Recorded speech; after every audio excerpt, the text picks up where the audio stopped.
大家好，我是电脑王阿达。那大家还记得啊，我前阵子刚组了一台新的那个电竞主机吗？其实啊，在几年前啊，我的主力工作电脑都是使用了高阶的那个电竞笔电。电竞笔电啊，它相较于传统的笔电来说啊，虽然它又大而且又重，但是呢，不管怎么样，至少是能带得出门的一个存在嘛。不过呢，自从几年前啊，我开始把我的楼下主力工作机啊改成顶规的桌机之后，我一般出门我都使用这种长续航而且性能还不错的这种商务笔电。现在这种机器，如果跑路拉内壳的，那甚至可以跑10几个小时以上，根本就没有什么续航焦虑了。但这次为大家开箱这台史上最强电竞笔电微星 Titan 18 HX-AI 啊，它可能就会非常让我再想把主力工作机换为这种电竞笔电。接下来请听我娓娓道来。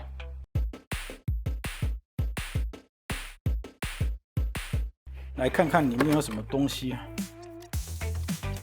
最上面这个就是微星笔电，这台有分量说明书，有点浮夸的变压器。这个如果笔电再带变压器出门的话，那真的是有点练身体啊。不过呢，优点就是说，最起码它带得出门。阿龙，一个随身碟，一颗电竞滑鼠，所有东西就是在里。这台呢，就是我们今天的主角 Titan 18 HX-AI， 因为大，所以它也相当的厚重。它这台裸机啊，大概是3.6公斤。但是呢，这颗400瓦的台达变压器啊，快要1.3公斤了。如果说你想要带这台笔电出门的话，那笔电本体再加上这个变压器，大概是4.7公斤左右。那 NSI 这一台Titan 18 HX-AI 啊，它的机身采用镁铝合金材质打造，质感非常的不错。缺点就是这个 A 面还蛮容易沾指纹的。不过最重要，我是觉得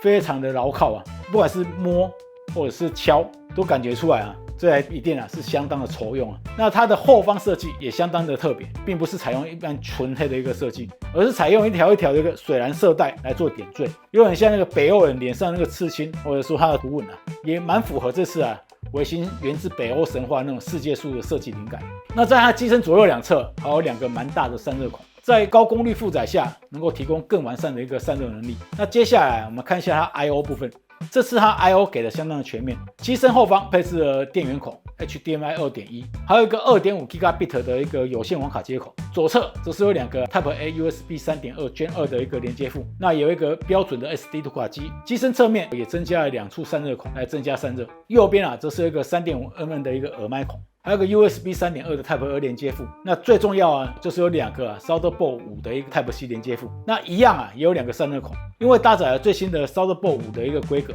所以在启动 Bandwidth Boost 的功能之后，最高会有120 Gbps 的一个传输频宽，同时还支援DisplayPort 2.1 的影像传输能力。这也是目前当下最顶级的一个旗舰笔电才会有的配置。那这一次呢 Titan 18 HX-AI 它所搭载的键盘系统也跟微星近年的旗舰机型是一样的，都是采用Cherry MX Ultra Low Profile 的超薄机械式键盘。不过呢，这一组超薄的机械键盘呢，并不是整个键盘区域都是，主要打字区才是使用机械式键盘，那其余就是薄膜式键盘。在使用的时候，两者可以听出蛮明显不同的一个落差感。那我自己觉得它按压的感觉有点像轻轴，但是按压的声音又不像轻轴那么清脆。同时它的按压克数我是觉得还算蛮重的，所以你需要多一点点的力道才能确实的触发它的按键。那另外还有一点就是它的触控板，它这次的触控板是全球第一个无接缝的 RGB 的触控板。整个掌托区域并不像常见的触控板一个挖孔的设计，然后贴一块玻璃，然后整块玻璃中间有个区域就是可以拿来触控。如果你是关机的话，按压它是没有反应的，它必须开机之后，这个触控板区域它会亮起灯，按压的时候它有一个震动的回馈管。而且它 RGB 灯效，它能透过 SteelSeries GG 的软体来控制它的灯光效果，或者直接把它关掉。那使用起来的触感初期你会觉得有点奇妙跟不适应，又不像传统 Windows， 也不像 Mac 那种感觉，所以一开始需要一点时间来适应。那接下来我们看到它 A 键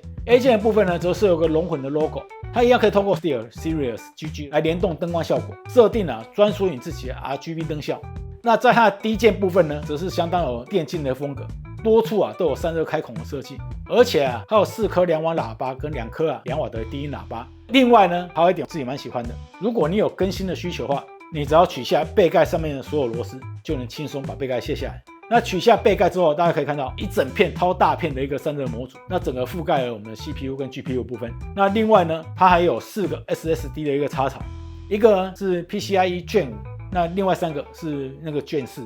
不过呢，它出厂的时候啊，它已经帮你插了3根，所以啊，你自己还可以再扩充1根。那接下来我们谈到萤幕部分，它搭载萤幕啊是18寸的一个 UHD Plus 16:10 Mini LED 的 IPS 面板，最高支援120赫兹的更新率，显色能力呢则是100%的 DCI-P3。看到实机啊画面就知道这个萤幕的用料真的相当的高级。也因为啊搭载目前市面上最高规格的一个 Mini LED IPS 萤幕，所以日常拿来看影片、玩电动的效果相当优异。在它萤幕上方有个视讯镜头，规格啊是 Full HD 1080p 30帧的一个画质，那同时啊也支援 HDR 跟 3D 降噪的功能，可以让你视讯会议或者在开直播的时候表现更加清晰。另外啊，它具备一个实体的一个隐私遮罩的设计，可以物理来关闭视讯镜头。那接下来我们看一下软体部分。软体部分呢，它是搭载 Windows 11 24H2 的专业版，而且啊还搭载微星各种 AI 电竞相关的客制化软体。第一个啊是 NSI Center， 那在这个软体上，你可以很快速的了解目前硬体的使用情况，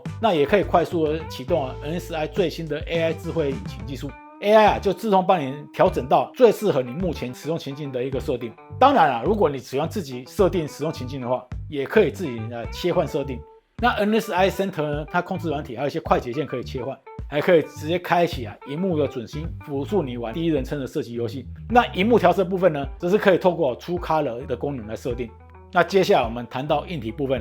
大家不用怀疑，这台 NSI Titan 18H， 现在就是搭载市面上你能够买到最高规格的一个电竞笔电，就算是桌机也没有多少机器能与之匹敌。那处理器部分则是搭载现在能效最强的 Intel Core Ultra 9 285H 处理器，它拥有24个核心，其中8个是 P 核，那16个是E 核。虽然说相当多人都在吐槽这一代 Core Ultra 桌机处理器的效能表现，因为这一代处理器采用的是箭头虎的一个架构的处理器，它主要体现就是能效比，它在高效能的部分的时候，它功耗其实没那么大，所以像这种桌机它没有什么功耗的限制的时候，你就没办法凸显它的优点。但是在这种处理器会跟显卡抢有限功耗的电竞笔电上，这种架构就有非常明显的优势。同时自己的内建了4个 Intel GPU 的核心，所以如果你只是想跑跑文书、看看影片这种轻负担，你甚至可以不透过独立显卡就来运行这个工作，来增加续航的表现。那我们使用Cinebench R23测试，单核成绩大概是2201分，多核是38361分。就算是跟我那个桌机版的 285K 相比，差距也不会太大。记忆体部分搭载了2支32GB DDR5 的记忆体。那显卡部分呢，则是搭载了目前笔记型电脑最强的 GeForce RTX 5090的一个独显。这台呢，它同时也有5080的一个选择。这2台的配置几乎差不多，只差了显卡，但是价格差了2万多。那 RTX 5090它这次配置的是24GB 的 GDDR7 记忆体。那作为对比桌机的5090它是32GB 的 GDDR7 VRAM， 那上一代笔电版的4090它只有16GB， 这一代的5090的那个 Laptop 版，老实讲它的 VRAM 给的相当大方的，所以你要畅玩目前所有市面上的3A 大作，或者是说你想要跑一些高算力的 AI 运算，都难不倒这台电竞笔电。那接下来我们来谈谈SSD 的配置，它内建的配置就已经相当豪华了。微星直接给它里面塞了3根的2TB 的 SSD 来做 RAID 0，跑分的效果非常的变态。它3根总容量加起来是6TB， 而且都是3星的 SSD。我们使用 Crystal Disk Mark 来进行测试，读取是16000 MB 每秒的一个读取成绩那写入也有9393 MB 每秒的一个夸张的表现。如果你用 ATTO Disk Bench 来做测试的话，它读取是 15.77 GB 每秒，写入这是每秒6.87 GB。那接下来就是大家喜闻乐见的一个效能测试，我们也不啰嗦，直接用最高等级的设置来进行测试。首先看到 3D Mark 的一个表现专门测 D-X12 游戏表现的 TimeSpy 跑出23239分， TimeSpy Extreme 呢则是12205分。那专测D-X11 的 Fast Track Extreme 呢它的成绩是28803分， Fast Track Ultra 则是28803分， Night Raid 测的分数则是85339分。双侧光追的 ProRail 则是获得16319分的一个表现。Speedray 呢，它可以测试即时光追的情境，那测得分数是6414分。另外，我也用了 Stereo Roman 来测试25米的压力测试，稳定度高达98.9，所以可以看出在 Titan 18 HX-AI 它在跑测试的过程中，它的帧数是相当稳定的，散热表现也很好。那接下来我们谈谈生产力部分，我们使用比较有参考价值的 Procyon 来进行测试。那用 Photo Edit Benchmark 来测试Photoshop 跟 Lightroom 得到的成绩是8555分。模拟Premiere剪片处理的一个成绩呢，则是测得12178分。所以不管你是拿来修图、剪片，都轻松愉快。针对多款神经模型来进行测试的 AI Computer Vision 呢，那测得成绩是1520分。AI 生图的 Benchmark 来进行算图测试，得到3026分。我们算一张最大 FP16 的一个图片使用最大的 Stable Diffusion 的 XL 的模型只花198.2秒就算好了。原则上这个电信笔电在本地端跑32B 规模的大模型，基本也难不倒它。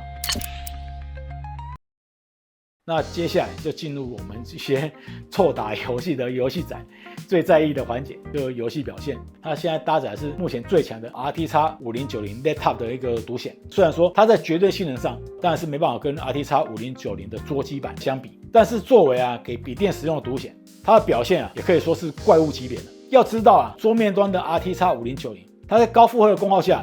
轻松就突破600瓦。那这一台整机功耗才400瓦而已所以它们本来就没有可比性，再加上它们的 GPU 规模也完全不一样。所以我们只要知道说，目前的这个 Laptop 版的5090，它能做到什么程度。那也由于说我们处理器低功耗的一个关系它所搭载的5090的 Laptop 的显卡，它在全功运作的时候，它最高可以分到175瓦的功耗，不会跟处理器去抢功耗也不会撞到功耗墙。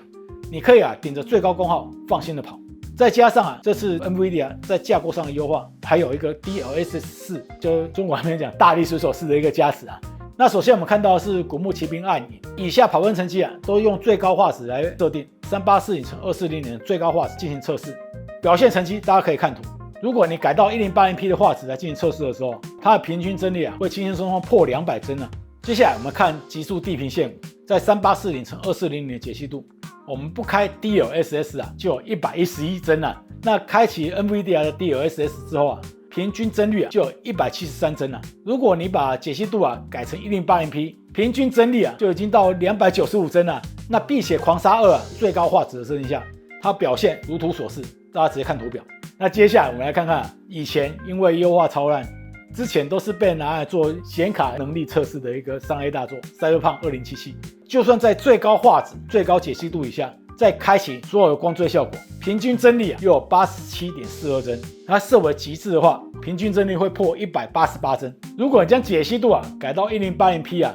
那平均帧率会到300帧。那如果设为极致模式它甚至已经接近400帧了，非常的可怕。那接下来我们来看目前最夯、优化最差《魔物猎人荒野》，不开 DLSS 也有 50.6帧，是可以顺跑最高画质的。开启DLSS 画质优先，平均帧率就会拉到 95.14帧，极高效能的话就会到 128.99帧。你开启 DLSS 然后再开启光追又有 87.62帧。这还是目前这个游戏没有支援 DLSS 4的状况如果我们把它改成 1920×1200的话， DLSS 设为画质优先，平均帧率就有151帧以上游戏的最后，我们来测黑神话悟空。我们用影视级的画质底下关闭 DLSS， 不启用真生成，也有52帧的一个表现，老实说是相当的猛的。不过呢，如果是在最高画质关闭 DLSS， 又不启用真生成，然后再开启最高等级的光追的话，它也只剩下33帧但是呢，开启 DLSS 4真生成之后在不开启光追的状况下，帧数立刻暴涨到155帧我们再开启最高阶光追，立刻也会被拉到109帧。老实说，我自己用肉眼看，我是看不太出来画面有什么差异只能说AI 真的是好厉害那简单来说Titan 18 HX-AI 它日常玩游戏几乎是没有电动是跑不顺的。在最高画质底下，目前的所有3A 游戏不使用 DLSS 跟补帧也都足够顺畅。但是如果你在这种最高画质跟最高解析度的模式下，你还要开光追的话，那建议大家就把游戏解析度调到 2K， 再开启真生成技术。那这样不管任何一个游戏，应该都至少100帧到200帧以上的水准，绝对够顺畅。它内建24GB 的一个 VRAM， 已经是之前桌机 RTX 4090的规模了。所以它在本地端跑 AI 的表现可以说是相当优异。我以 LN Studio 来说它基本都可以使用30B 左右的开源模型。那我这边也做一个简单测试，我使用网络上评价很高的 Gemma 3 12B 的一个模型，上传我一个拍片的脚本的 Word 档，然后让 Word 进行分析拆解，它整个过程是相当的快的，输出每秒最快可以到 53.32 tokens 比线上大模型都还要快我也测试上传川普有关于 TikTok 贴文的一截图，要它总结并进行翻译，速度也相当快，也是每秒 56.55 tokens 的一个速度。但是呢，如果你换成大很多的一个 Gemma 3 27B 的话，速度上就会相对的慢一点。原则上大模型在跑的这个速度，它是跟 VRAM 大小、模型尺寸跟你的显卡能力都有相关联的关系。不过呢，整体表现我是觉得还算顺畅，每秒也有 11.36 tokens 的一个表现。作为对比，我现在使用我的那个桌机来进行比较，它每秒 tokens 仅有 5.53 比 Titan 18 HX-AI 还要慢很多主要就是因为4080的显存爆掉没办法。所以如果你是做 AI 应用的话，这台 RTX 5090 Laptop 的显卡差不多可以把它视为接近 RTX 4090的桌机显卡来使用。那接下来我们谈谈续航部分。它虽然搭载一颗目前最大的 99.9 瓦时的超大容量电池，不过因为它萤幕超大，再加上它是电竞笔电的一个属性定位，所以在离电状态下，它的使用续航，老实说你这真的不能要求太多你如果日常要打电动要剪片干嘛，还是建议大家插电。所以零电测试我主要是将系统改为节能模式，然后亮度跟音量都放 50%， 使用内建显卡测试连续播放 YouTube 4K 画质来看串流影音的续航时间，有 100% 到 6%， 大概是撑了209分钟。老实说，以电竞笔电跟它的机身尺寸来看，这样表现已经相当好了。那前面讲了这么多，大家可能就会比较关心说，这能力这么强，这台机器它的散热表现到底怎么样？那我们也测试了用 Full Mark 烧一下那个显卡跟机身温度，在 4K 模式下去烤18分钟左右，温度大概是70到75度，并不会出现90度以上那种夸张的温度的那种表现。不过呢，这个时候它风扇就会全力运作，老实说声音就会有点大了。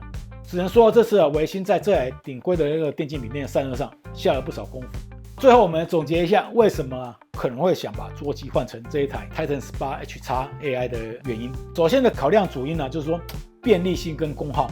桌机的扩充性比较好，这是毋庸置疑的。不过呢，缺点就是它真的蛮占空间的。以电脑来说目前的这种桌机好像除了显卡以外，似乎也没什么太大的升级必要。再加上现在显卡的价格非常非常高我那个时候是因为预算有限，再加上5090要出了，所以我那个时候只配4080。如果以我的需求认真来配的话，整组配起来其实搞不好还比这个高阶笔电还要贵很多。而且这种工作主机一般来说我都会用2到3年，所以说也不太会有经常更换的需求。虽然说这台有点重，但是怎么样我都带头走。那第二个考量是功耗，自从组了那台桌机之后之前买的那个大功率的 UPS 竟然带不动虽然说我家有配备太阳能跟储能设备，但是呢，如果外面停电的时候，它其实还会有1到2秒的一个时间落差，因为我们的供电系统不是随时 online 的，它是侦测到停电之后马上去接手，这会有1到2秒的时间差。之前我用3090 i4 900K 那台主机跳电的时候，我都还能来得及有时间让我关机，但是呢，这次组合那台桌机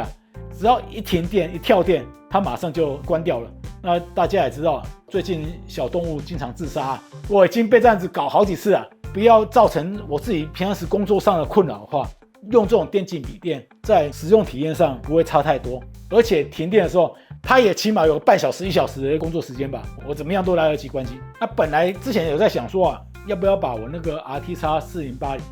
换成5090，但是呢，最近5090拼命在烧我人品不是很好，很担心人品爆发烧给我看，这也是我另外一个考量点。那第三个考量就是 AI 应用跟游戏。我现在用的桌机版的 RTX 4080，它的性能不错，但是呢，跟这个 RTX 5090 Laptop 相比整体来说就是光商化的性能是4080比较强。但是呢，因为它只有 16GB 的 RAM， 它跑 AI 的时候载入一些比较大一点的模型，它经常给我爆显存，不然就跑不动这个呢 RTX 5090 Laptop 呢，它给到 24GB 的 VRAM， 原则上你要这个尺寸的 VRAM你只有 RTX 3090 RTX 4090跟 RTX 5090才会有。现在啊，这一台就有这个容量了，就变成说以前跑不动的那些应用，我现在都可以跑得动。很多 AI 的大模型啊，能不能跑动，刚好就差这 8GB 啊。但是呢，你要买那种5090啊、4090啊那种显卡的价格，动辄就是8万、10万，这已经是这一台笔电超过一半的价格了。老实讲啊，我是觉得老黄的刀法真的很精准啊。在游戏部分啊，虽然传统渲染能力4080是赢过5090的 laptop 版，但是呢，你要知道 RTX 50系列的它是有 DLSS 4哦，那目前可预见的所有3A 大作也都会支援 DLSS 4。如果我要开光追还不卡顿，几乎不太可能靠那个原生的一个渲染能力哦，我几乎只能靠 DLSS 或 DLSS 4来拼好帧了。当然啊 ，DLSS 4 RTX 30跟40系也能跑。但是呢，它的真生成的一个效果就没有像 RTX 50系列的那么夸张。以我的需求整体看下来的话，好像是这台 MSI Titan 18H 感觉变成最优解了。不过我也必须很中肯跟老实跟大家讲，如果你没有那么大的算力需求的话 ，RTX 5080 Delta 的版本其实它性价比是相当高的，因为差了2万多块。那整体来说啊，这一台 Titan 18H AI 是目前为止一般人能买到的最强笔电，没有之一。我是电脑阿达，如果大家喜欢这个影片呢，记得帮我按赞、订阅与开小铃铛。如果有任何这台笔电的问题，也欢迎大家留言问我。那我们下次影片见。